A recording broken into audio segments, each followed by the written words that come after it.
नमस्कार, स्वागत है हमारे झारखंड न्यूज में। चलिए देखते हैं झारखंड के फटाफट ताज़ा खबरों को। आप न्यूज को झारखंड के किस क्षेत्र से देख रहे हैं, हमें कमेंट में अवश्य बताएं। साथ ही खबरों का अपडेट पाने के लिए हमारे चैनल को जरूर सब्सक्राइब करें और साथ ही बेल आइकन को प्रेस करें। तो चलिए बढ़ते हैं खबरों की ओर। झारखंड मोबाइल वैन टीकाकरण में रांची ने बनाया रिकॉर्ड, ये है उपलब्धि। कोरोना से बचाव के लिए रांची जिले में मोबाइल वैन के 1 लाख से अधिक लोगों को टीकाकरण लगाया है। इसके साथ ही मोबाइल वैन से टीका लगाने में पूरे राज्य में रांची पहला जिला बन गया है। 28 मई से रांची में मोबाइल वैन के टीकाकरण की शुरुआत की गई थी। सोमवार को आंकड़ा 1 लाख पार कर गया। जिले में 2 वैन हैं टीकाकरण की शुरुआत की गई थी। वर्तमान में 11 मोबाइल वैन से जिले में अलग अलग स्थानों पर टीका दिया जा रहा है।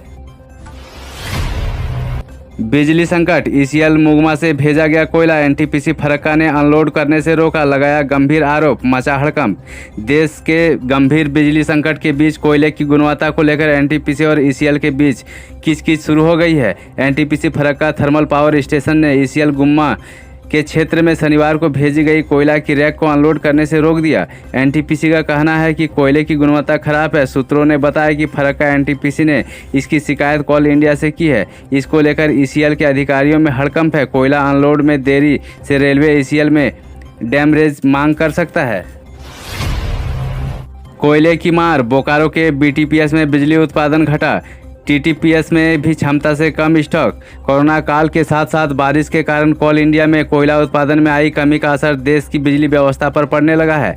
झारखंड में भी यही हालत है। बोकारो जिले में बेरमो अनुमंडल के तीनों पावर प्लांट में बिजली उत्पादन में कमी आ गई है।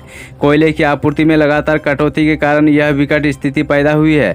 ऐसे में देश के पूर्वी उत्तर प्रदेश राज्यों जैसे बिजली आपूर्ति की हालत और भी बुरे हो सकते हैं। साथ ही झारखंड में भी बिजली वितरण का असर पड़ने की संभावना है। झारखंड जैक अध्यक्ष और उपाध्यक्ष का पद खाली, छात्र भुगत रहे खामियाजा। 9वीं और 11वीं का नहीं शुरू हो सका रजिस्ट्रेशन। राज्य के हाई और +2 स्कूलों में पढ़ रहे 9वीं और 11वीं के छात्र छात्राओं का रजिस्ट्रेशन अब तक शुरू नहीं हो सका है। हर वर्ष अक्टूबर की शुरुआत में ही रजिस्ट्रेशन की प्रक्रिया शुरू हो जाती है, लेकिन इस साल झारखंड एकेडमिक काउंसिल के अध्यक्ष और उपाध्यक्ष की नहीं रहने की वजह से यह शुरू नहीं हो सकी है। जैक के अध्यक्ष और उपाध्यक्ष का पद 15 सितंबर से ही खाली है। 14 सितंबर को पूर्व अध्यक्ष अरविंद प्रसाद सिंह और उपाध्यक्ष फूल सिंह का कार्यकाल खत्म हो गया था। झारखंड अधिवक्ता सुरक्षा कानून के लिए वकील करेंगे आंदोलन, ऐसे चल रही है आंदोलन की तैयारी। झारखंड के वकील आंदोलन के मूड में हैं। अधिवक्ता सुरक्षा कानून नहीं लागू करने के कारण हाईकोर्ट परिसर में वकीलों को पर्याप्त चैम्बर और अन्य सुविधाएं नहीं मिलने पर वकील आक्रोशित हैं और आंदोलन की तैयारी कर रहे हैं। 21 अक्टूबर तक सरकार ने इन दोनों बिंदुओं पर ठोस निर्णय नहीं लिया तो किसी भी दिन वकील न्यायिक कार्य का बहिष्कार कर सकते हैं तथा अपना विरोध दर्ज कर सकते हैं। बार कौंसिल का एक प्रतिनिधिमंडल अधिवक्ता सुरक्षा कानून लागू करने के लिए राज्यपाल से मिलकर ज्ञापन सौंपा है। झारखंड कोयले की किल्लत जारी रही तो त्योहार में भी रुलाएगी बिजली। कोयले की कमी के कारण बिजली उत्पादन में गिरावट से झारखंड में जारी बिजली संकट की स्थिति में रविवार को दिन में कुछ सुधार दिखा। हालांकि रात में किल्लत जारी रही। कोयले की किल्लत यदि जारी रही तो त्योहार में भी बिजली रुलाएगी। वैसे कोल कंपनियों का दावा है कि अगर मौसम मेहरबान रहा तो और बारिश नहीं हुई तो जल्द यह संकट दूर हो जाएगा। झारखंड में सुबह 10 से शाम 5 बजे तक राज्य को मांग के बराबर करीब 1600 मेगावाट बिजली मिलती रही, जबकि शनिवार तक दिन के समय 450 मेगावाट तक ही लोड सेटिंग हो रही थी। श्रद्धालुओं के लिए बाबा बैद्यनाथ मंदिर का पूर्वी व पश्चिमी द्वार भी खुला। अब कोविड से बंद सभी द्वार खुले। आश्विन मास शुक्ल पक्ष पंचमी तिथि के अवसर पर बाबा बैद्यनाथ मंदिर के बंद पड़े 2 और प्रमुख द्वार आम श्रद्धालुओं के लिए खोल दिया गया है। बाबा मंदिर पूर्वी व पश्चिमी द्वार खोल दिए जाने के बाद श्रद्धालुओं से लेकर आम लोगों तक के लिए राहत की सांस ली है।